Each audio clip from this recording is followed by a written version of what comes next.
बहुत बहुत वेलकम सभी को आज के इस एम्पावर द मास्टर सेशंस पे।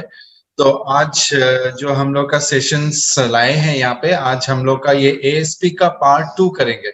सो लास्ट हम लोग का जो सेशन था वो एएसपी पार्ट 1 का था। आज हम लोग एएसपी पार्ट 2 का करेंगे। तो आज एएसपी के बारे में और थोड़ा कुछ एडवांस हम लोग सीखेंगे, तो किस तरीके से हम लोग सारी चीजें हम लोग कर सकते हैं, बाकी के प्रोग्राम्स कैसे रन कर सकते हैं और एएसपी क्या क्या चीज के लिए काम में आ सकता है। तो ये सारी चीजें मैं आज डिस्कस करूंगा। तो आज का ये थोड़ा चीजें ये थोड़ा सा एडवांस हो जाएगा, तो आप लोगों को प्रॉपरली सारी चीजें नोट करना होगा, ध्यान से देखना होगा, क्योंकि छोटे छोटे चीज जो है वो बहुत इंपॉर्टेंट है यहाँ पे। तो मैं आज का ये पहले स्लाइड स्टार्ट करता हूं। तो आज के ट्रेनिंग के जो कंटेंट्स रहेगा वो सबसे पहले हम स्टार्ट करेंगे वेरिएबल्स के बारे में जानेंगे इन एएसपी। तो वेरिएबल किस तरीके से यूज कर सकते हैं, किस तरीके से हम उसे डिक्लेयर करेंगे। देन यहाँ पे आएगा एरे, देन आएगा ASP procedures, loops, and then last में हम लोग डेट एंड टाइम फंक्शंस किस तरीके से यूज करते हैं, इन सब के बारे में जानेंगे। आज का सेशन भी एक बहुत ही इंपॉर्टेंट सेशन है। तो ये सारी चीजें हम लोग थियोरेटिकली एंड प्रैक्टिकली भी करेंगे, ये सारी चीजें हम लोग जानेंगे। तो सबसे पहले देखते हैं कि वेरिएबल क्या होता है। तो वेरिएबल इन एएसपी, तो सबसे पहले ये देखते हैं वेरिएबल क्या होता है। Variable is used to store information. तो कुछ भी इंफॉर्मेशन डेटा हम लोग को स्टोर करने के लिए हमें एक वेरिएबल चाहिए। तो in ASP you declare a variable with the use of dim keyword. तो हमें ये डिम कीवर्ड यूज करके हम एक वेरिएबल को डिक्लेयर कर सकते हैं, उसको डिफाइन कर सकते हैं, which is short for dimension. It is a good programming practice to declare all your variables before you use them. तो ऑलवेज जो भी कोई प्रोग्रामिंग आप कुछ भी कर रहे हैं तो ये बहुत ही अच्छा होता है कि हम लोग पहले उसे डिफाइन कर ले। उसे पहले से डिफाइन करेंगे तो हमारे लिए अच्छा होता है कि प्रोग्राम में उसको बार बार हम लोग यूज कर सकते हैं, या ये मेमोरी में रहता है उसको हम लोग वैल्यू चेंज कर सकते हैं यहाँ पे, तो वैल्यू अपडेट कर सकते हैं, उस वैल्यू को दूसरे दूसरे कैलकुलेशंस में यूज किया जा सकता है। वेरिएबल एक बहुत ही इंपॉर्टेंट एस्पेक्ट है, और कोई भी थोड़ा सा कॉम्प्लिकेटेड प्रोग्राम होने से हमें वेरिएबल डिक्लेयर करना ही होता है। तो नीचे आप देख सकते हैं एग्जाम्पल एक लिखा हुआ है किस तरीके से हम वेरिएबल को डिक्लेयर करेंगे। सबसे पहले ये डिम कीवर्ड को यूज करना है, उसके बाद हम लोग वेरिएबल का नाम दे सकते हैं। जैसा कि यहाँ पे एग्जाम्पल आप देख सकते हैं लिखा हुआ है age, then name, then number. ये सारे जो 3 वेरिएबल हमने यहाँ पे डिक्लेयर किया है। सो वेरिएबल नेम जो है हम लोग रिलेटेड यूज कर सकते हैं। तो क्या होता है कि प्रोग्राम में हमारे लिए इजी हो जाता है कि कौन सा वेरिएबल में क्या डेटा स्टोर है उसको आइडेंटिफाई करने के लिए। वेरिएबल नेम जो है हम लोग रिलेटेड नेम यूज करेंगे। जैसे कि यहाँ पे एज हमने डिक्लेयर किया तो एज ऑफ ए पर्सन हम यहाँ पे स्टोर कर सकते हैं। नेम जैसे डिक्लेयर किया हो वहां पे नाम हम लोग स्टोर कर सकते हैं इस वेरिएबल में, एंड देन नंबर, कोई नंबर स्टोर करने के लिए। तो इस तरीके से हम वेरिएबल को डिक्लेयर कर सकते हैं। और वेरिएबल का जो नाम है, ये वेरिएबल का जो नेमिंग है, इसके लिए कुछ रूल्स एंड रेगुलेशन है, उसे फॉलो करना है, नहीं तो हमारे प्रोग्राम जो है वो एरर हो जाएगा। जैसे कि हम लोग के वेरिएबल के नाम हमने एज यहाँ पे डिफाइन किया गया है एज। तो वेरिएबल का नेम जो है वो पहला वर्ड जो है वो कोई अल्फाबेट होना चाहिए। आप कोई नंबर से स्टार्ट नहीं कर सकते, जैसे कि 1 एज करके आप नहीं दे सकते, या फिर नंबर 1 फिर नंबर नहीं दे सकते। हम लोग नंबर 1 ऐसे दे सकते हैं, बीच में हम लोग यूज कर सकते हैं कोई भी नंबर, लेकिन फर्स्ट स्टार्टिंग वेरिएबल का नेम जो स्टार्ट होता है, फर्स्ट स्टार्टिंग हम लोग यहाँ पे अल्फाबेट से स्टार्ट करना पड़ता है, नंबर्स हम लोग यूज नहीं कर सकते। और कोई भी स्पेशल कैरेक्टर हम यहाँ पे वेरिएबल नेम पे यूज नहीं कर सकते, सिर्फ अंडरस्कोर ही यूज किया जा सकता है।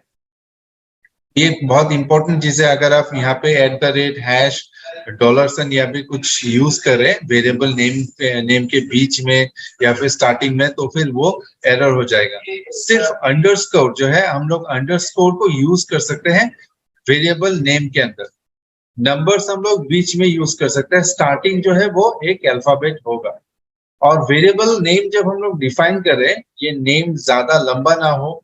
ज्यादा लंबा नेम हम लोग अगर डिफाइन करेंगे तो क्या होता है, बीच में हम लोग को जो टाइपिंग एफर्ट है वो बढ़ जाता है, बार बार हमें ये ये लंबा वेरिएबल नेम जब भी हम लोग वेरिएबल को यूज करेंगे वो टाइप करना पड़ता है।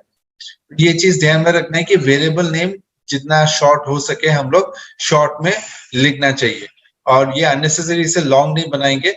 और जो फर्स्ट स्टार्टिंग है वो हम लोग अल्फाबेट से स्टार्ट करेंगे, और कोई स्पेशल कैरेक्टर्स हम लोग यूज नहीं कर सकते, सिर्फ अंडरस्कोर ही यूज कर सकते हैं। तो ये कुछ रूल्स है। और एक रूल क्या है, वेरिएबल नेम हम लोग कीवर्ड इस्तेमाल नहीं कर सकते। कीवर्ड जैसा कि कुछ जैसा राइट कीवर्ड है, फिर उसके बाद इंटीजर INT ये कीवर्ड है।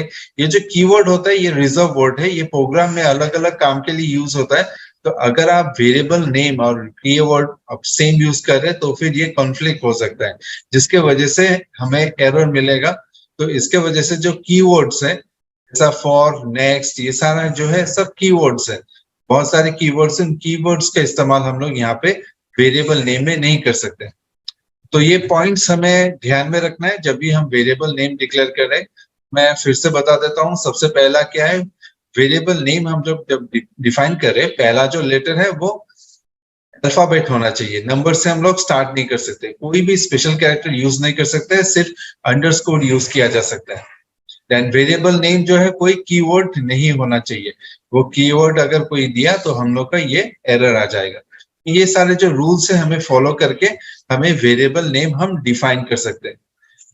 तो नेक्स्ट स्लाइड में हम मूव करते हैं कि किस तरीके से हम एक वेरिएबल को यूज कर सकते हैं। ये एक सिंपल सा प्रोग्राम है। जैसे इस प्रोग्राम में देख सकते हैं कि बॉडी के अंदर हमने ये नेम, ये नेम जो है एक वेरिएबल हमने डिफाइन किया, और ये नेम का जो वैल्यू है हमने एक नाम यहाँ पे, जैसे एग्जांपल एक अजय शर्मा, ये जो नाम है इस वेरिएबल नेम पे स्टोर हो जाएगा। ये डीम नेम डिक्लेयर करते ही हमारे जो प्राइमरी मेमोरी है, प्राइमरी मेमोरी में एक रिजर्व रख देता है ये नाम को स्टोर करने के लिए। देन फिर हमें यहाँ पे नेम में हम लोग को वैल्यू स्टोर करने के लिए हम जो है इक्वल टू जो सिंबल है, ये असाइनमेंट ऑपरेटर है, इक्वल टू सिंबल यूज करके हम असाइन कर सकते हैं इस वेरिएबल एक वैल्यू। जैसे कि यहाँ पे हमने टाइप किया है अजय शर्मा, अजय शर्मा जो नेम है अभी ये नेम पे स्टोर हो जाएगा। अभी इस नेम को आउटपुट देने के लिए हमें पहले जैसे किया था रेस्पॉन्स डॉट राइट लिख के हम यहाँ पे डबल इन्वर्टेड कॉमा के अंदर मैंने एक टेक्स्ट लिखा है माय नेम इज, उसके बाद नेम का जो वैल्यू है जैसे कि हमने यहाँ पे डिफाइन किया है अजय शर्मा, ये वैल्यू हमें डिस्प्ले देखने को मिलेगा। तो इस तरीके से हम लोग एक वेरिएबल को यूज कर सकते हैं। वेरिएबल जितने चाहे हम प्रोग्राम में डिफाइन कर सकते हैं हमारे रिक्वायरमेंट के मुताबिक, और उससे हम लोग इस तरीके से आउटपुट दे सकते हैं। तो वेरिएबल नेम जैसे कि हमने यहाँ पे नेम डिफाइन किया, इसमें हमने वैल्यू दे दिया अजय शर्मा, देन उसको हमने आउटपुट देने के लिए रेस्पॉन्स डॉट राइट यूज करके my name is, then name का जो वैल्यू है ये आ जाएगा यहाँ पे। तो इसे हम लोग थोड़ा सा ये प्रैक्टिकली रन करके देखते हैं किस तरीके से हम इसे रन कर सकते हैं।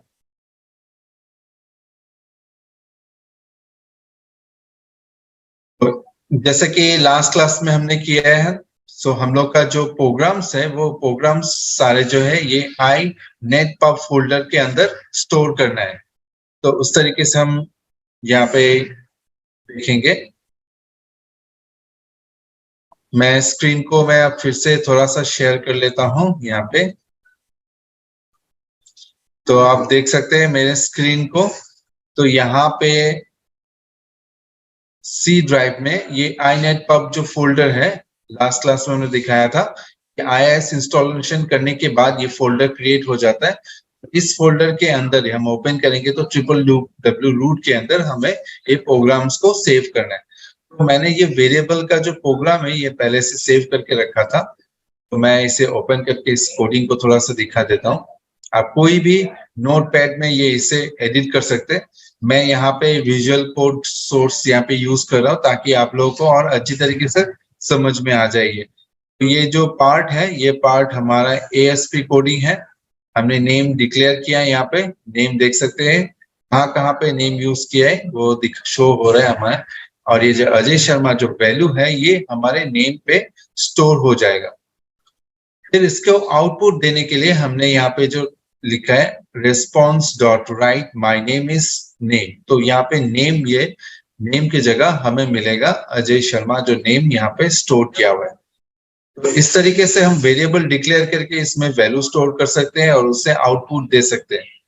अभी हम इसे ब्राउजर में रन करना चाहते हैं, तो फिर इस फाइल का नाम पहले देख देते हैं। इस फाइल का नाम var.asp। तो हम इसे रन करने के लिए हमारे ब्राउजर में हमें लोकल होस्ट ये / एंड देन ये प्रोग्राम का नाम .asp हमें टाइप करना है। तो देख सकते हैं अभी ये वैल्यू माय नेम इज, यहाँ नेम की जगह जो है यहाँ पे वैल्यू आ चुका है अजय शर्मा। इस तरीके से हम कोई भी वेरिएबल डिक्लेयर करके हम उसे यूज कर सकते हैं। तो इसका अगर हम लोग कोडिंग यहाँ पे देखें व्यू सोर्स, तो आप देख सकते हैं यहाँ पे my name is Ajay Sharma. तो यहाँ पे जितने भी सारे जो वेरिएबल डिक्लेरेशन था ये सारे नॉर्मल HTML में कन्वर्ट हो चुका है। जब हमने रिक्वेस्ट भेजा ASP सर्वर ये से हमें रिस्पॉन्ड आया और ये ASP प्रोग्राम जो है नॉर्मल HTML टेक्स्ट है, प्लेन टेक्स्ट में कन्वर्ट होके हमारे ब्राउजर में ये डिस्प्ले आता है। तो इस तरीके से हम अपना ये प्रोग्राम रन कर सकते हैं, हम वेरिएबल डिक्लेयर कर सकते हैं। नेक्स्ट स्लाइड में हम मूव करेंगे। तो ये प्रोग्राम हमने कर चुका है। अभी ये वेरिएबल किस तरीके से हम डिफाइन करेंगे, इसके बाद हम नेक्स्ट प्रोग्राम में मूव करते हैं। तो नेक्स्ट प्रोग्राम में हम देखेंगे एरे इन ASP। तो एरे क्या होता है? एरे बहुत ही इंपॉर्टेंट और बहुत ही यूजफुल फीचर है, हमारे प्रोग्रामिंग में हम यूज कर सकते हैं। तो ASP में भी हम ये एरे यूज कर सकते हैं। तो एरे क्या होता है? Array is a group of variables that you can access by specifying the position inside the array। तो array क्या होता है? एक ही नाम पे एक ग्रुप ऑफ वेरिएबल्स। तो बहुत सारे वेरिएबल्स हम लोग एक साथ यूज कर सकते हैं, लेकिन उसके जो नाम है वो नाम एक ही नाम पे हम लोग स्टोर कर सकते हैं। सिर्फ उसका जो पोजीशन है उसका पोजीशन चेंज होता रहता है। जैसे कि यहाँ पे एग्जांपल दिया हुआ है वीकडे 0 एंड वीकडे 1। तो वीकडे जो नाम है इसी नाम पे ये सारे वैल्यू स्टोर हो जाएगा। यहाँ पे सारे वीकडेज का जो वैल्यू है हमारे यहाँ पे स्टोर हो रहा है। तो वीकडे 0 जो है ये एलिमेंट स्टार्ट होता है 0 से। एरे जब हम लोग बिगिन करते हैं ऑलवेज हम लोग स्टार्ट करते हैं 0 से। तो 0 में ये संडे रहेगा, नेक्स्ट 1 में मंडे, 2 3 4 5 एंड देन लास्ट 6 तक यहाँ पे सैटरडे तक। इस तरह से हम लोग एक एरे वेरिएबल डिक्लेयर करके हम यहाँ पे स्टोर करके रख सकते हैं। तो जब कोई भी दूसरा नाम हो या फिर कुछ नंबर्स हो, इस तरीके से हम लोग को स्टोर कर सकते हैं। हम लोग यहाँ पे 100 हो सकता है, 1000 हो सकता है। तो ये 1000 अलग अलग वेरिएबल्स जो है एक ही वेरिएबल नाम के अंदर हम लोग स्टोर करके रख सकते हैं। तो इससे क्या होता है? ये बहुत ही इजीली हम लोग ह्यूज अमाउंट ऑफ डेटा हमारे प्रोग्राम में रन कर सकते हैं और विदाउट एनी प्रॉब्लम। तो इसे भी हम लोग एक बार प्रोग्राम में करके देखेंगे किस तरीके से हम प्रोग्राम में इसे यूज कर सकते हैं। तो बॉडी के अंदर हमने यहाँ पे डिम, जैसे कि वेरिएबल यूज करते हैं, डिम कीवर्ड का इस्तेमाल करके हमने ये वीकडे ये डिक्लेयर किया। तो एरे डिक्लेरेशन करने के लिए सबसे पहले हमें ये एरे का नाम डिफाइन करना है जो वेरिएबल के नाम होगा। उसके बाद ब्रैकेट के अंदर हम यहाँ पे कितने सारे स्टोर करना चाहते हैं उसका वैल्यू हमें देना है। तो हमारे यहाँ पे एलिमेंट्स जो है हमने यहाँ पे 7 एलिमेंट्स दिया है, 0 से स्टार्ट करेंगे अप टू 6 तक। देन उसके बाद हमने और एक वेरिएबल डिक्लेयर किया है आई। इस आई को डिक्लेयर किया इसको काउंटिंग करने के लिए। जैसे कि इस एलिमेंट पहले 0 1 2 3 4 ये चेंज होता रहता है, वैसे ही आई का वैल्यू ये चेंज होता रहेगा हर बार और हमें ये डिस्प्ले वीकडेज का जो वैल्यूज है हमें डिस्प्ले देखने को मिलेगा हमारे स्क्रीन पर। ये एक इम्पोर्टेंट चीज है, मैं आप लोग को ये दिखा देता हूँ पहले फिर से ये चीजें अच्छी तरीके से। तो ये देख सकते हैं आप यहाँ पे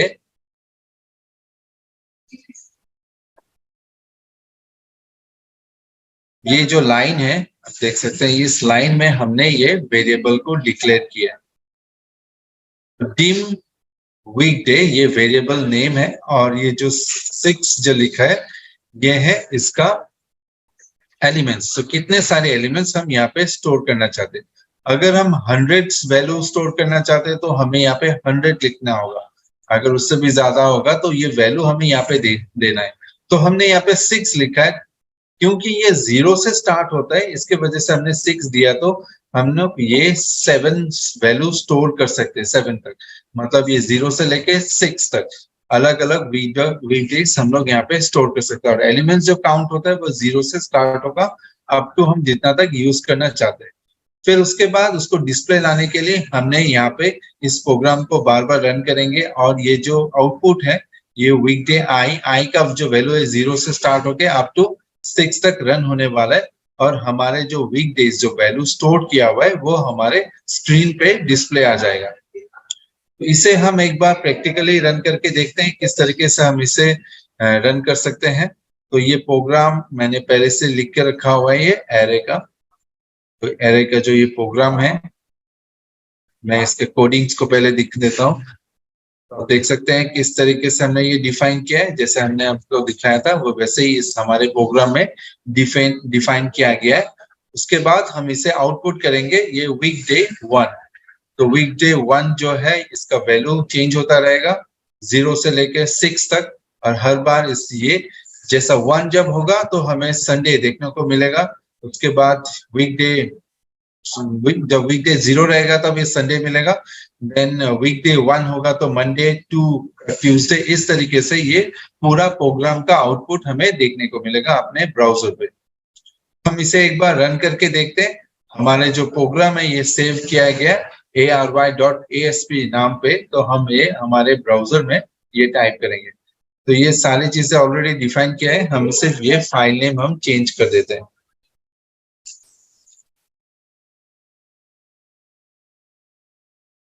ARY हमने टाइप किया, अभी देख सकते हैं किस तरीके से ये आउटपुट आ रहा है। संडे से लेके सैटरडे तक वेरिएबल हमने एक ही वेरिएबल डिफाइन किया और ये अलग अलग वैल्यू डिस्प्ले कर रहे हैं, अलग अलग एलिमेंट्स में हम लोग इसे स्टोर कर सकते हैं। इसका जो अगर हम लोग सोर्स कोड देखें तो राइट क्लिक करके व्यू पेज सोर्स, तो हमें यहाँ पे सिर्फ BR के साथ ये वैल्यूज देखने को मिलेगा। तो ये सारे जो एरीज वगैरह हमने डिफाइन किया था वो सर्वर में ही रह गया, क्लाइंट के पास सिर्फ ये नॉर्मल टेक्स्ट हमें देखने को मिल रहा है। तो ये BR यूज किया गया, इसके वजह से हर एक जो वीकडे से एक न्यू लाइन पे हमें डिस्प्ले देखने को मिल रहा है। तो ये हो गया हमारा ये एरे इस तरीके से हम इस्तेमाल करेंगे। तो नेक्स्ट प्रोग्राम में हम लोग मूव करते हैं। तो नेक्स्ट हम देखेंगे ASP प्रोसीजर्स के बारे में जानेंगे। In ASP, you can call a JavaScript procedure from a VBScript and vice-versa। तो हम लोग क्या कर सकते हैं, यहाँ पे JavaScript यूज कर सकते हैं या फिर VBScript भी यूज कर सकते हैं। तो प्रोसीजर क्या क्या काम के लिए यूज होता है वो क्या है, ए सब प्रोसीजर तो हम लोग किस तरीके से डिफाइन करेंगे, क्या क्या काम पे आ जाएगा। तो it is a series of statement. तो प्रोसीजर क्या रहता है, बहुत सारे स्टेटमेंट हम लोग एक साथ लिख सकते हैं enclosed by the sub and end sub। so सबसे पहले जो है हमें यहाँ पे सब लिख के हमें वहां पे डिफाइन करना है प्रोसीजर के नाम। इसके बाद लास्ट में जब हम हमारा जितने भी सारे स्टेटमेंट्स है वो लिखने के बाद लास्ट में हम क्लोज करेंगे एंड सब के साथ। तो यहाँ पे हम लोग multiple statement, series of statement लिख सकते हैं, बहुत सारे एक्शन परफॉर्म कर सकते हैं, कैन परफॉर्म एक्शंस, यहाँ पे मल्टीपल टास्क हम लोग कर सकते हैं। तो हर एक चीज जो है हम लोग प्रोसीजर, एक ही प्रोसीजर नाम को डिफाइन करके हम उसे यूज कर सकते हैं। इससे क्या होता है, इसे हम लोग बार बार यूज कर सकते हैं, बार बार हमें सेम चीजें टाइप करना नहीं पड़ता है। तो वंस हमने इसे टाइप कर दिया, उससे हम लोग रिकॉल करके उसमें हम प्रोग्राम में जितने बार चाहिए उसे यूज कर सकते हैं। इससे क्या होता है, हम लोग का प्रोग्राम का जो लेंथ है वो कम हो जाएगा, टाइपिंग एफर्ट कम हो जाएगा, देन हमारे पेज का जो मेमोरी है वो लेस हो जाएगा और हम लोग फास्टर ओपन कर सकते हैं इसे, और हमारे प्रोग्राम्स भी इजी हो जाता है। तो इसमें अपडेशन कुछ डिलीट करना है, हमारे पेजेस को अपडेट करना है, तो ये इजी हो जाता है। एंड टेक आर्ग्यूमेंट्स, इसका मतलब क्या है, एक ही प्रोसीजर में हम लोग अलग अलग वैल्यूज से काम कर सकते हैं। ये आर्ग्यूमेंट जो है ये इसे बोलते हैं वैल्यूज। तो ये वैल्यू हम लोग अलग अलग वैल्यू को कॉल करके इसे यूज कर सकते हैं। तो इस प्रोसीजर को हम लोग एक बार प्रोग्राम में देखेंगे किस तरीके से हम प्रोग्राम में इसको यूज कर सकते हैं। तो नेक्स्ट स्लाइड में हम मूव करते हैं और यहाँ पे आप देख सकते हैं कि प्रोसीजर किस तरीके से हम यूज करेंगे। प्रोसीजर को हमने डिफाइन किया है ये हेड में। हेड टैग के अंदर हमने इस प्रोसीजर को डिफाइन किया गया। तो ये जैसे कि आप लोग को बताया कि प्रोसीजर हम लोग स्टार्ट करेंगे सब कीवर्ड से, तो सब कीवर्ड से स्टार्ट करेंगे। उसके बाद हमें ये प्रोसीजर का नेम देना है। तो प्रोसीजर का नेम जो है यहाँ पे डिफाइन किया है VBPROC, तो इसका मतलब VB प्रोसीजर ये। उसके बाद हमने यहाँ पे दो आर्ग्यूमेंट्स यूज किया है, जैसे कि num1 एंड num2। तो num1 एंड num2 जो है ये एक वेरिएबल है। तो नंबर 1 एंड नंबर 2 ये दो वैल्यू स्टोर करने के लिए हमने इसे डिफाइन किया गया है। इसके बाद हमने ये आउटपुट देना है, उसके लिए हमने रेस्पॉन्स डॉट राइट लिखा है और ब्रैकेट के अंदर इन दोनों वैल्यूज को हमने मल्टीप्लाई कर दिए, तो इसको प्रोडक्ट निकालने के लिए। ये जो हमने टाइप किया हेड के अंदर, ये प्रोसीजर है, जब कभी भी हमें चाहिए हम उसे बार बार रन कर सकते हैं। तो मैं ये फिर से मैं दिखा देता हूँ अच्छी तरीके से, आप लोग इसे नोट करते रहिए क्योंकि बहुत इंपॉर्टेंट है। तो पहले जो है यहाँ पे आप देख सकते हैं, ये सब जो है ये सब से हमें स्टार्ट करना है। देन VB प्रो ये प्रोसीजर का नाम है, एंड देन यहाँ पे दो वेरिएबल num1 एंड num2 हमने डिफाइन किया गया। तो ये जो प्रोग्राम है यहाँ पे हमने जो डिफाइन किया है, इतना सा लोकेशन जो हमने ये डिफाइन किया है, ये जो है ये पार्ट है, ये प्रोसीजर है। तो इसे वंस हम लिखने के बाद हम जितने बार चाहिए उसे यूज कर सकते हैं। तो बॉडी के अंदर जो है हमने इसे कॉल किया, यहाँ पे रिजल्ट ये दिखाएगा, और इसे कॉल करने के लिए कॉल कीवर्ड का इस्तेमाल करके इस प्रोसीजर का नाम हमने यहाँ पे टाइप किया। जब कभी भी हम इस नाम को टाइप करेंगे तो ऑटोमेटिकली क्या होगा, प्रोग्राम यहाँ से ऊपर जंप हो जाएगा, और हमने जो ये आर्ग्यूमेंट्स दिया, ये 3 एंड 4, ये वैल्यूज जो है 3 ये num1 पे आ जाएगा, और वैल्यू जो है 4 ये num2 में आ जाएगा। तो ये वैल्यू ये यहाँ से आ जाएगा, इसमें यहाँ पे आ जाएगा। यहाँ पे जब हम कॉल करेंगे तो ये यहाँ पे आ जाएगा, एंड देन वैल्यू जो 4 है ये यहाँ से num2 में आ जाएगा। तो इसके बाद जब हम इसे रन करेंगे यहाँ पे रेस्पॉन्स डॉट राइट, तो अभी num का जो वैल्यू है ये 3 बन गया है, एंड num2 का जो वैल्यू है ये 4 बन गया। तो 3 4 12, ये 12 हमारे डिस्प्ले में आ जाएगा ये। तो इस प्रोग्राम को हमने जो लिखा है, इस प्रोग्राम को ये बार बार हम इसे रन कर सकते हैं। सिर्फ हमें क्या करना है, इस कॉल का जो कीवर्ड है इसे इस्तेमाल करके प्रोग्राम का नाम देके हम लोग अलग अलग वेरिएबल, अलग अलग वैल्यूज देके हम उसे यूज कर सकते हैं।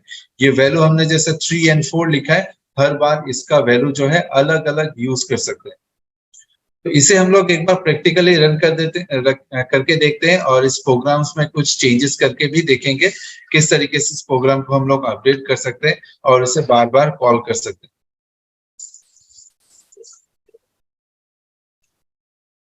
तो मैं यहाँ पे चले जाता हूँ www रूट के अंदर, और ये प्रोसीजर का जो प्रोग्राम है मैं इसे ओपन कर लेता हूँ।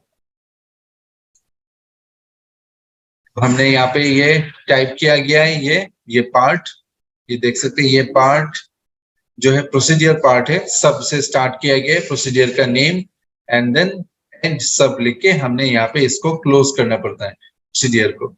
तो ये प्रोसीजर देखिए, यहाँ पे दो प्रोसीजर्स क्या है, ये डिफाइन किया गया और इसको कॉल किया गया बॉडी के अंदर। इसको कॉल करके हम इसे यूज कर सकते हैं। ये जो 3 वैल्यू है यहाँ पे कॉपी हो जाएगा ये num1 पर, एंड 4 जो वैल्यू है कॉपी हो जाएगा ये num2 पे। इसके बाद दोनों को मल्टीप्लाई करने के बाद हमारे स्क्रीन पे इसका वैल्यू आ जाएगा, वो हम यहाँ पे देख सकते हैं। तो हमारे स्क्रीन पे आ जाएगा रिजल्ट जो है ये 12, ये हमें देखने को मिलेगा। तो इसे हम लोग एक बार रन करके देखते हैं।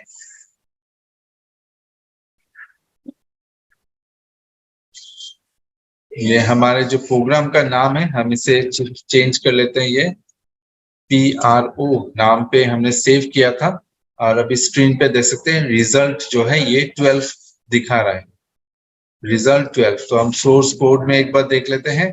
सोर्स कोड में सिंपल हमें सिर्फ 12 दिखाई देगा, और ASP का जो पार्ट है वो हमें दिखाई नहीं देता है। तो ये सिंपल एक प्रोग्राम में कन्वर्ट होके हमारे ब्राउजर में ये दिखा रहा है। तो इस जो प्रोग्राम है, इसे हमने जो कॉल किया, इसे हम लोग बार बार यूज कर सकते हैं। जैसा कि मैं फिर से अगर इस लाइन को मैं कॉपी करके फिर से यूज करना चाहता हूँ, मैं नोटपैड को ओपन कर लेता हूँ। नोटपैड को ओपन करके मैं इसे रन करके दिखाता हूँ।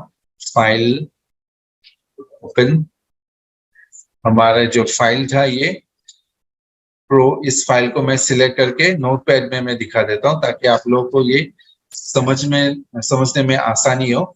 तो ये जो कॉल किया हमने, ये हम इसे फिर से कॉल करेंगे। तो मैं इसे कॉपी कर लेता हूँ।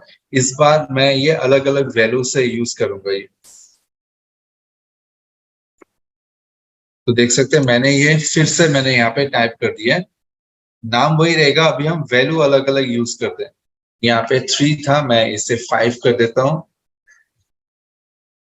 तो यहाँ पे भी मैं इसे 6 कर देता हूँ। तो इसका मल्टीप्लिकेशन वैल्यू अलग आ जाएगा, इसका वैल्यू अलग आ जाएगा। तो मैं इसे अभी सेव कर लेता हूँ। प्रोग्राम को मैंने सेव कर दिया। अभी इसे मैं एक बार रिफ्रेश करके देखता हूँ। आप देख सकते हैं मैंने फिर से कॉल किया है, तो 5 6 30 ये वैल्यू आ चुका है यहाँ पे। पहले हमने अलग अलग वैल्यूज में यूज किया था।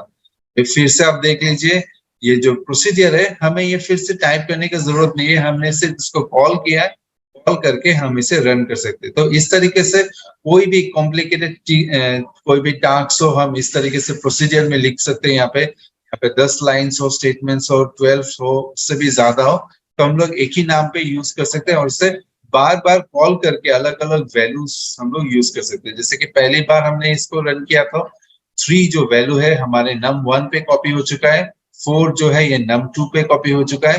देन इसका वैल्यू जो रिजल्ट है वो 12 हमें दिखा रहा था, दोनों को मल्टीप्लाई करके। फिर से हमने इस प्रोसीजर को कॉल किया और इस बार वैल्यू जो है अलग अलग वैल्यू, तो 5, इस बार 5 num1 पे कॉपी हो जाएगा एंड देन 6 ये num2 पे। देन दोनों को मल्टीप्लाई करने के बाद 5 6 30 जो हमारे ब्राउजर में ये डिस्प्ले आ रहा है। तो ये बहुत ही इंटरेस्टिंग प्रोग्राम है, आप लोग इसे रन करके देख सकते हैं, अलग अलग चीजें ट्राई कर सकते हैं इस तरीके से प्रोसीजर को कॉल करके। तो हम अभी नेक्स्ट स्लाइड में मूव करते हैं।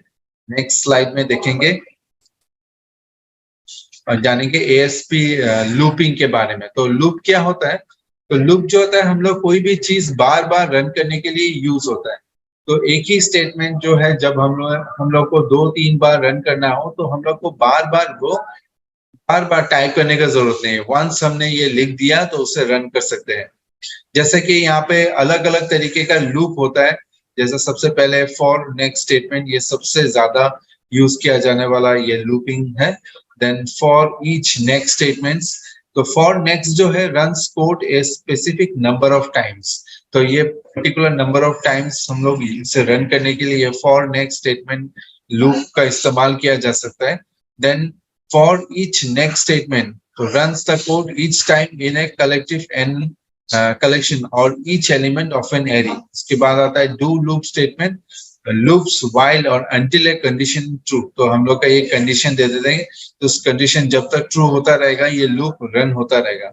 while and then wn statement, we do not use the do loop statement instead।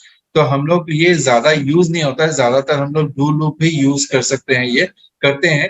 तो सबसे ज्यादा जो यूज होता है for and then do loop हम लोग यूज कर सकते हैं, वो पर्टिकुलर कंडीशन के साथ। तो इस लूपिंग स्टेटमेंट्स को हम लोग कैसे रन करेंगे, मैं आप लोगों को दिखाऊंगा ये।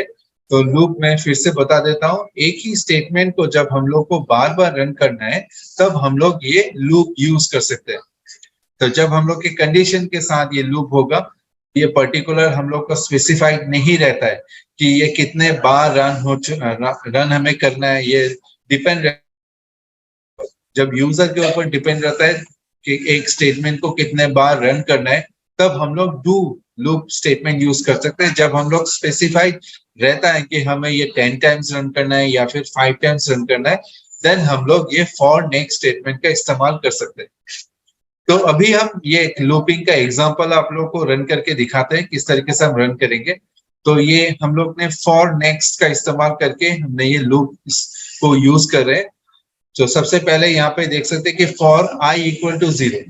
तो i का जो वैल्यू है वो 0 से स्टार्ट होगा और रन होगा अप टू 5 तक। तो ये 5 टाइम्स रन होने वाला है और ये जब जब भी रन होगा ये हमें आउटपुट देखने को मिलेगा, द नंबर इज i का वैल्यू हमें देखने को मिला। तो हर बार क्या होगा, ये वैल्यूज चेंज होता रहेगा, 1 2 3 4 5 तक ये हमें स्क्रीन पे दिखाएगा। नेक्स्ट जो क्या करते हैं, नेक्स्ट फिर से वो से रिपीट करने के लिए ये हम इसे यूज कर सकते हैं। तो यहाँ पे मैं अच्छी तरीके से आप लोगों को दिखा देता हूँ किस तरीके से हम इसे रन करेंगे।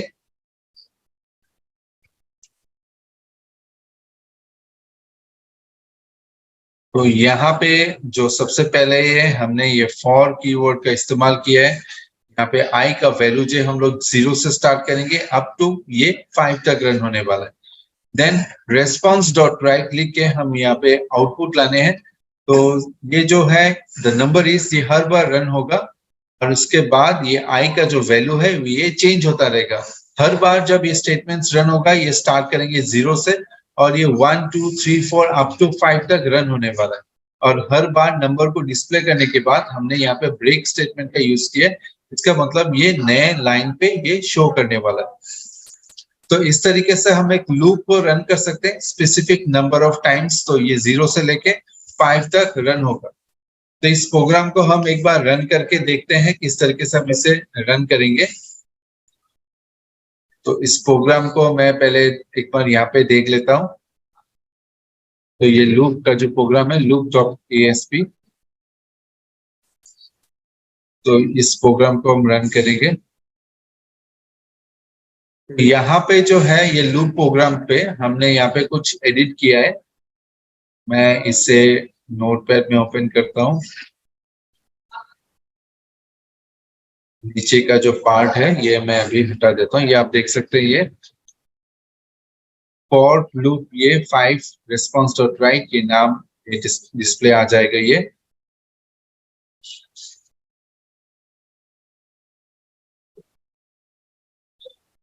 तो मैं यहाँ पे लूप 1 देके ये मैं सेव कर लेता हूँ डेस्कटॉप में। इस प्रोग्राम को जो है लूप 1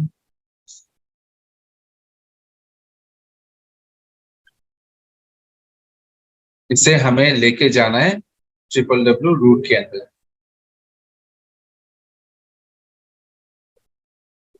तो ये लूप 1 मैं इसे रन करूंगा अभी हमारे ब्राउजर पे।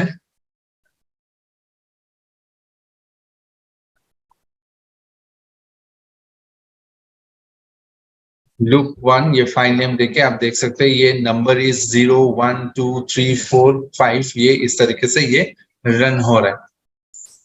तो मैं इसी प्रोग्राम में यहाँ पे जो लूपिंग है मैं ये दूसरा एक आउटपुट देके ये रन करना चाहूंगा। तो मैं इस लूप 1 जो प्रोग्राम है मैं इसे ओपन कर लेता हूँ। पहले के जो प्रोग्राम से मैं इसे क्लोज कर लेता हूँ। हमारे नोटपैड को मैं एडमिनिस्ट्रेटर में रन करके ओपन करता हूँ ताकि हम इसे एडिट कर सके। ओपन करते हैं।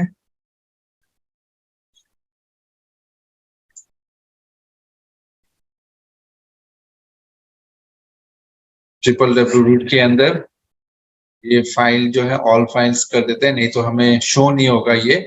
देन ये लूप 1 जो प्रोग्राम है मैं इसे ओपन कर लेता हूँ।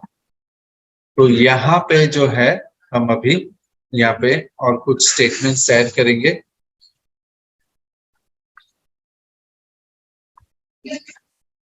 तो यहाँ पे जो हमने ये डिस्प्ले किया है यहाँ से यहाँ तक ये रन हो रहा है फ्रॉम आई। ये तो नंबर इज 1 0 1 2 3 4 करके ये रन होगा। तो ये चीज जो है हम एक मल्टीप्लिकेशन टेबल को आउटपुट देने के लिए मैं यूज करना चाहता हूँ। ये जो सारी चीजें वो सेम होगा, सिर्फ हमें यहाँ पे एक लाइन ऐड करना है। तो ये जो लाइन होगा मैं आप लोगों को ये दिखा देता हूँ किस तरीके से होगा।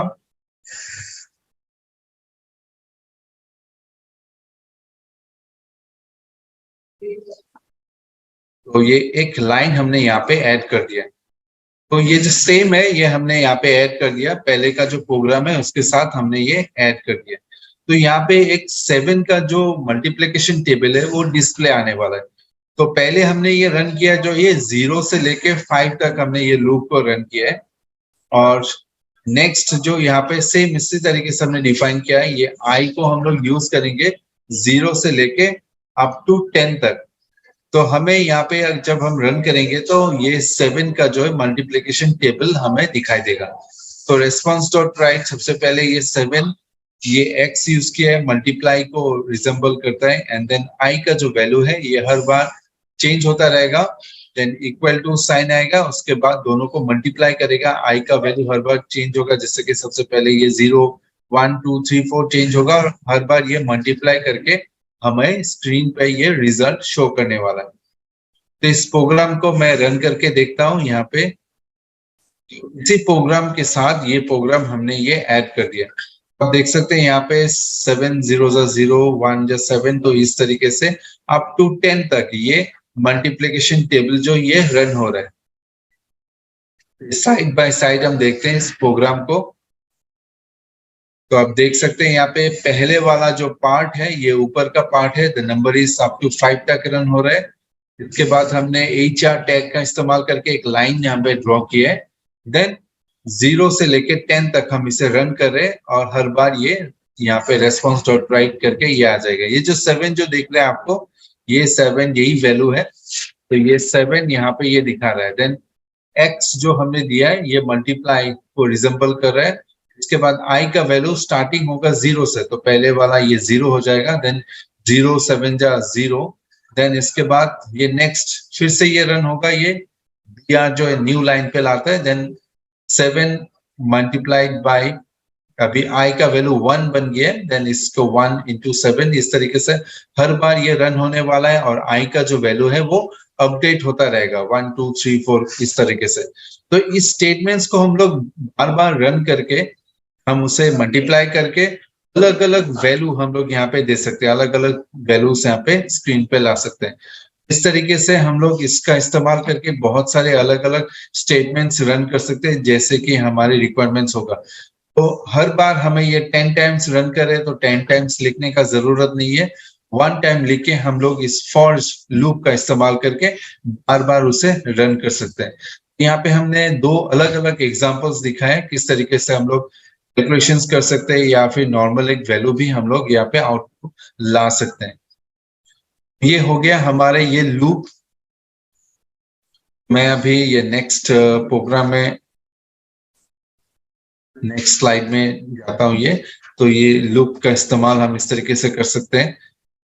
नेक्स्ट जो है ASP में डेट एंड टाइम फंक्शन किस तरीके से यूज करेंगे। तो ASP में ये डेट फंक्शन जो है ये डायरेक्ट डेट को यहाँ पे आएगा, डिस्प्ले में लाएगा ये, एंड देन टाइम जो फंक्शन है हमारे, ये टाइम फंक्शंस को यूज करके हम टाइम डिस्प्ले ला सकते हैं। ये हमारे जो सिस्टम का जो डेट एंड टाइम है वो यहाँ पे डिस्प्ले में लाता है। तो इस तरीके से इसका जो डेट एंड टाइम फंक्शन है हमें ये ASP कोड के अंदर हम इसे यूज करके ये डिस्प्ले दे सकते हैं। तो इसका एक प्रोग्राम मैं आप लोगों को दिखाता हूँ किस तरीके से हम इसे रन करेंगे। बॉडी के अंदर हमारे यहाँ पे मैंने टाइप किया today's date is, and then उसके बाद कुछ ASP कोड्स लिख दिया हमने response dot write on bracket के अंदर। ये डेट फंक्शन को हमने ये कॉल किया। तो डेट फंक्शन जहां पे कॉल करेंगे तो यहाँ पे हमें डिस्प्ले देखने को मिलेगा टुडेज डेट इज, आज का डेट यहाँ पे डिस्प्ले में आ जाएगा। इसके बाद हमने ये और एक जो फंक्शन है टाइम फंक्शन को यूज किया है, सर्वर लोकल टाइम इज, तो यहाँ पे रेस्पॉन्स डॉट राइट इसके अंदर हमने ये टाइम फंक्शन को यूज करे, टाइम फंक्शन को कॉल करेंगे तो यहाँ पे टाइम डिस्प्ले आ जाएगा। इसको हम लोग एक बार रन करके देखते हैं किस तरीके से हम इसे रन करके हमारे ब्राउजर में ला सकते हैं और ये डिस्प्ले किस तरीके से आता है। तो ये जो प्रोग्राम है डेट फंक्शन, इस प्रोग्राम को मैं ओपन कर लेता हूं। ये बॉडी के अंदर हमने टाइप किया टुडेज डेट इज, इसके बाद हमने इस फंक्शन को कॉल किया है। तो इस फंक्शन को कॉल करते ही हमारे जो डेट है, सिस्टम का जो डेट है वो यहाँ पे आ जाएगा। सेम उसी तरीके से हमने यहाँ पे टाइम लाने के लिए यहाँ पे जस्ट मैंने एक टेक्स्ट लिख दिया, the server local time is net response right के अंदर हमने ये टाइम फंक्शन को हमने ये कॉल किया है। टाइम फंक्शन हमारे ब्राउजर में अभी का जो टाइम है वो एग्जैक्ट टाइम वो यहाँ पे शो करने वाला है। तो इस प्रोग्राम को मैं रन करके देखता हूँ। ये डेट ASP जो नाम का प्रोग्राम है, तो ये लोकल होस्ट टाइप करके ये फाइल नेम जो देना है हमें, यहाँ पे हम टाइप करेंगे dat.asp। तो हमारे ब्राउजर में देखिए आज का जो डेट है वो दिखा रहा है यहाँ पे, एंड अभी जो टाइम है वो टाइम भी यहाँ पे शो कर रहा है। तो इस तरीके से हम डेट एंड टाइम फंक्शन को यूज करके हमारे ब्राउजर में कहीं पे भी डिस्प्ले लाना हो या फिर इसका वैल्यू को इस्तेमाल करना हो, हम एक वेरिएबल डिक्लेयर करके भी वैल्यू यहाँ पे स्टोर कर सकते हैं। तो एक टाइम पे अगर कोई अपने ब्राउजर में कुछ परचेस कर रहा है, किस टाइम पे परचेस कर रहा है, किस डेट में परचेस कर रहा है, तो वो सारी चीजें रिकॉर्ड करने के लिए हम एक इस फंक्शन का इस्तेमाल करके हम एक वेरिएबल में भी स्टोर करके रख सकते हैं। इस तरीके से हम लोग इसे रन करेंगे। अगर आप यहाँ पे इसे सोर्स कोड में हम लोग देखते हैं, सोर्स कोड में सिंपल हमें सिर्फ ये डेट एंड टाइम ही दिखाई देगा। तो वो जो फंक्शंस है वो फंक्शंस सर्वर में ही एग्जीक्यूट होके ये टाइम हमें रिटर्न हमारे क्लाइंट में भेज रहे हैं। तो इस तरीके से हमारे जो पेजेस है ये सिक्योर रहता है और फास्टर रन करता है, क्योंकि एग्जीक्यूशन जो है ऑलरेडी सर्वर में हो चुका होता है।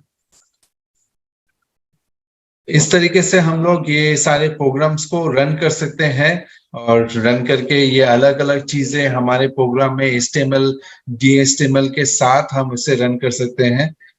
तो ये जो हमारे प्रोग्राम्स है, हमने ये www रूट के अंदर सारे प्रोग्राम्स को सेव करना है। कभी कभी हम कुछ प्रोग्राम्स कोई भी प्रोग्राम जब हम टाइप करेंगे नोटपैड में, टाइप करने के बाद डायरेक्टली हम यहाँ पे सेव नहीं कर सकते, तो डायरेक्टली हम लोग डेस्कटॉप में सेव करेंगे, उसके बाद उसको कॉपी करके यहाँ पे ला सकते हैं। या फिर डायरेक्टली अगर आपको सेव करना है, हमारे जो नोटपैड है उसे रन एज एडमिनिस्ट्रेटर करके हम इसे स्टोर कर सकते हैं। अभी हम इसे रन एज एडमिनिस्ट्रेटर कर चुके हैं। जब भी कोई कोड अभी हम लिखेंगे तो कोई भी लोकेशन में हम इसे सेव कर सकते हैं। तो ये आज का ये हो गया डेट एंड टाइम फंक्शन। आशा करता हूँ आप लोग को ये सारी चीजें समझ में आ गया हो, और ये सारी चीजें जो है आप लोग को ये प्रैक्टिकली जब आप रन करके देखेंगे और आपको को और भी जानने को मिलेगा, और भी आप लोग का एक्सपीरियंस होगा। बहुत ही इंटरेस्टिंग प्रोग्राम है। ये सारी चीजें मिला के हम लोग कॉम्प्लिकेटेड चीजें अपने ब्राउजर्स में हम लोग इसे क्रिएट कर सकते हैं। तो आज के लिए हम सेशंस यहीं पे एंड करते हैं। अगर आप लोगों का कुछ डाउट्स है, कुछ आप लोग पूछना चाहते हैं तो आप पूछ सकते हैं। कुछ भी डाउट्स है, आप जो भी कुछ हमने आप लोग को दिखाया, आप लोग को कुछ भी अगर क्वेश्चंस है तो आप लोग ये क्लियर कर सकते हैं।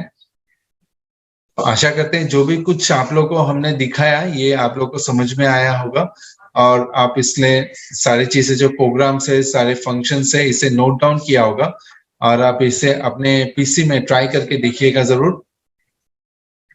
तो सभी फैकल्टीज को रिक्वेस्ट करूंगा कि आप लोग यहाँ पे कुछ आप यहाँ पे अगर किसी का डाउट है तो आप पूछ लीजिए, मैं आप लोग को फिर से दिखा सकूंगी। तो कोई फैकल्टीज का कुछ डाउट है, कुछ भी आप बेझिझक अपने आप को अनम्यूट करके आप पूछ सकते हैं, तो मैं फिर से दिखा दूंगा जो पार्ट आप लोग को कुछ भी डाउट हो तो उस पार्ट को मैं फिर से एक बार रिवाइज करके दिखा सकता हूँ। या फिर आप चैट बॉक्स में भी लिख सकते हैं आज का सेशन कैसा लगा, कुछ डाउट्स है तो आप पूछ सकते हैं। या फिर आज का जो सेशन है आप लोग को अटेंड करके कैसा लगा, आप वो भी लिख सकते हैं। कुछ सजेशन हो वो दे सकते हैं।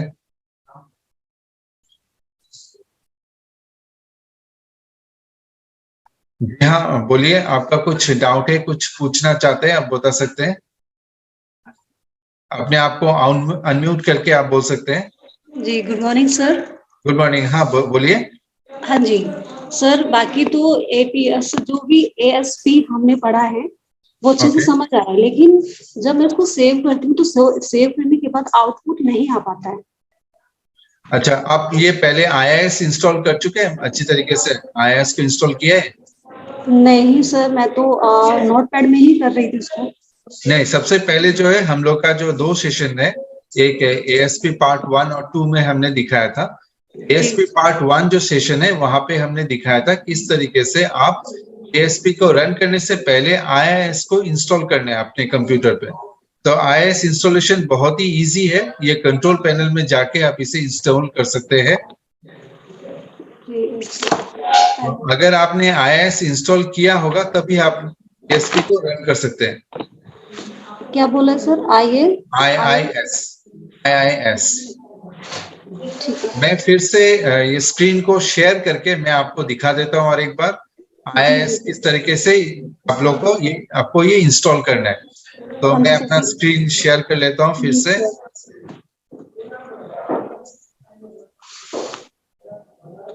तो यहाँ पे हम कंट्रोल पैनल को ओपन करेंगे। सबसे पहले अपने कंप्यूटर में जो है कंट्रोल पैनल को ओपन कर लीजिएगा। तो यहाँ पे आपको दिखाई देगा यहाँ पे प्रोग्राम्स। तो ये प्रोग्राम्स आप देख सकते हैं हमारे स्क्रीन पर। ये प्रोग्राम्स में आपको क्लिक करना है। अगर आपका जो ये व्यू है ये लार्ज आइकन या फिर स्मॉल आइकन्स में चेंज है तो आप इसे चेंज कर लीजिएगा कैटेगरी वाइज। कैटेगरी वाइज में अगर आप चेंज कर लेते तो आपको ये मिलना आसानी से मिल जाएगा। ये प्रोग्राम्स में क्लिक करने के बाद turn Windows feature on end of, ये ऑप्शन आपको देखने को मिलेगा। Turn Windows feature on end of, इसमें क्लिक करने के बाद आपको ये विंडोज फीचर का विंडो ओपन हो जाएगा। यहाँ पे जो है इंटरनेट इंफॉर्मेशन सर्विसेज जो IIS है, ये इसे जो है ये सारे जो चेक बॉक्स है इसे सब ऑन करना है आपको। जब सारे चेक बॉक्स को आप ऑन कर लेंगे ऑटोमेटिकली यहाँ पे आप चेक देखेंगे। ये जब आप यहाँ पे चेक देखेंगे इसको ओके क्लिक करना है। थोड़ी देर के लिए आपको वेट करना पड़ेगा, ये इंस्टॉल हो जाएगा। ये अलग अलग मशीन में अलग अलग टाइम लेता है। ये 5 मिनट ले सकता है, 10 मिनट्स भी ले सकता है।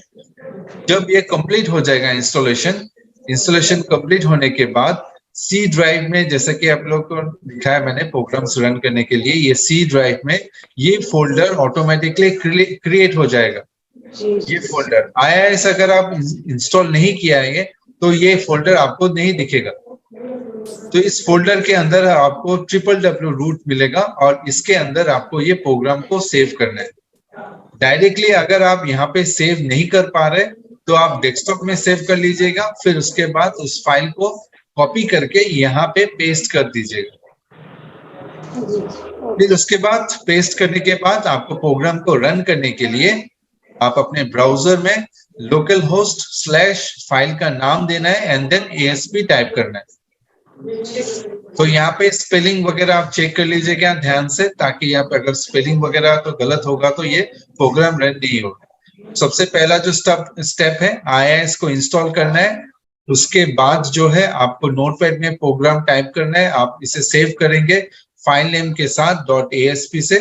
आप ये डेस्कटॉप में सेव कर लीजिएगा, देन कॉपी करके www रूट के अंदर फाइल को पेस्ट करके आप अपने ब्राउजर में टाइप करके रन कर सकते हैं। प्रोग्राम्स को आप ध्यान से कीजिएगा ताकि कुछ भी अगर यहाँ पे प्रॉब्लम होने से या फिर कुछ भी मिस्टेक होने से वो ब्राउजर में डिस्प्ले नहीं आता है। तो हमें सिर्फ केयरफुली टाइप करना है इसे। Okay, welcome. और भी कुछ क्वेश्चंस है तो आप पूछ सकते हैं। Okay, thank you so much. तो दूसरे फैकल्टीज को भी पूछता हूं मैं, अगर किसी का कुछ डाउट है तो आप पूछ सकते हैं, मैं उसे क्लियर कर दूंगा। तो आशा करता हूं आप सबका ये डाउट्स क्लियर है और आप इस आज का जो सेशन हुआ है, ये जो प्रोग्राम्स मैंने आप लोगों को दिखाया है, कि आप ये प्रैक्टिकली रन करके देखेंगे तो आपको और भी सीखने को मिलेगा, अच्छा एक्सपीरियंस होगा। तो मैं सभी को धन्यवाद बोलता हूं कि आज के सेशंस में अटेंड करने के लिए। इस तरीके का सेशंस आप लोग अटेंड करते रहिए और अपने स्किल्स को डेवलप करते रहिए। Thank you so much. तो आज मैं यहाँ पे एंड करता हूँ आज का सेशन।